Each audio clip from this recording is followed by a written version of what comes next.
Hi, welcome back to my channel. Today we're going to be building a Dutch bucket system.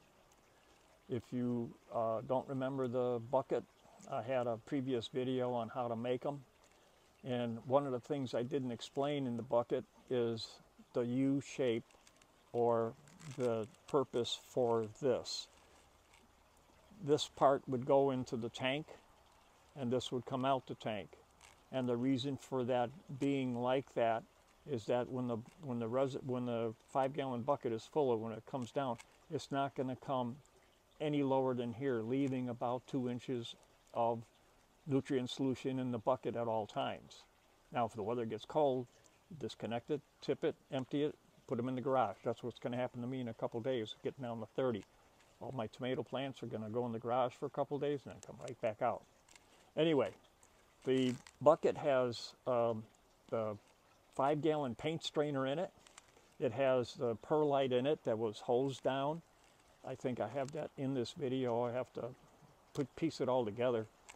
And then the this part right here is at the bottom.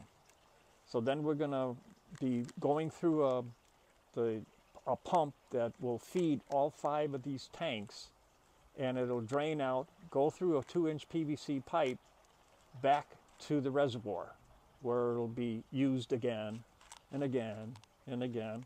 And the plant only takes up what it needs and puts the rest back in the tank. Now, as the tomato plants get older, they're going to eat more. So you have to watch that. It's not fixed or do once and you're all done for the season. The taller they get, the more they're going to eat. When they start putting out fruit, they're going to eat more. So you have to watch the system. Also in that reservoir is going to be a couple sandstones. I have a small pump that's going to be blowing air into the tank, along with the pump that's going to pump the water out. So let's move over to there and I'll show you more about it. Okay, this is the 27-gallon tote, and it has 20 gallons of MasterBlend, and pH has been brought down with white vinegar.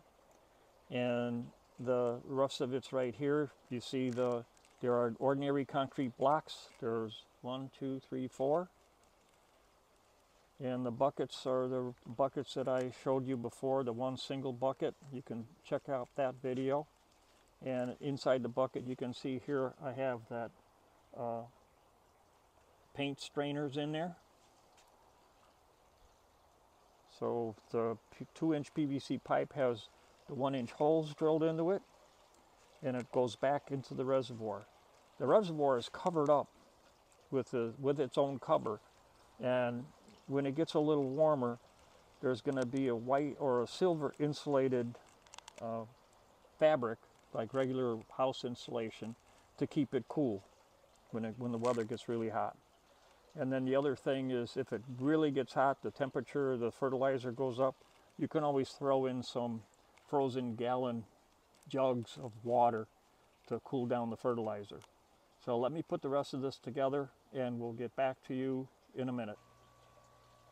All right, here we have the 27-gallon tote, aka reservoir, and it has the 2 air stones in there, and the power line going to the pump. And it comes out here. I have a hard time finding it and see where I'm walking at the same time. But here we go. See, here's going into that tomato plant, and I have it going to all 5, just like that. And they're all getting fed. Here you can see one here without me moving, except I gotta find it. There you go. And then the 5th one here. And then it goes through the reservoir. You can probably see it, I'm not sure. It goes back through the 2-inch PVC with the 1-inch holes and draining back, and you can see it right there going back into the reservoir. That's all there is to it. And then I'll let this run, because I'm here most of the time. I'll let this run a couple minutes 3 or 4 times a day. You could set it on a timer, and then you let it go all day without any intervention. And the only thing you have to do when you have that is make sure that when these plants start growing up, that they're not going to run out of nutrient in the reservoir. So that's it for the 5-bucket system. I hope you enjoyed this. If you found it interesting or useful, give me a thumbs up and subscribe. And if you have any questions or comments, let me know and I'll answer you. Have a great day. Bye.